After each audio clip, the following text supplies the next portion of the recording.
So এই মাছ রান্না করার জন্য প্রথমে একটি প্যানে পেঁয়াজ, হলুদ, মরিচ, লবণ, সরিষা, সরিষার তেল এগুলো ভালো করে দিয়ে মেখে তারপর এভাবে চ্যাপ্টা করে বসিয়ে দিতে হবে আমাদের চুলায়।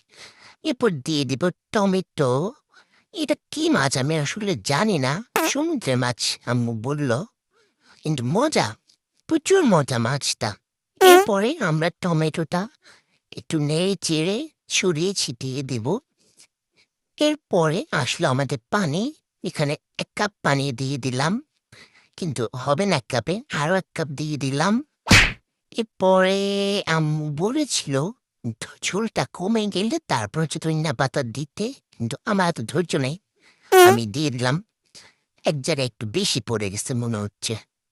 সো এইজন্য আমরা এটাকে ছড়িয়ে ছিটিয়ে চারদিকে যেন ভালোভাবে মিশে সাবধানে মাছগুলো যেন ভেঙে না যায়। যাই হোক, দেখি এখন একটু ঢাকনা দিয়ে ঢেকে কিছুক্ষণ পরে চলে আসলাম। ট্যান ট্যানা, হয়ে গেছে মাছ।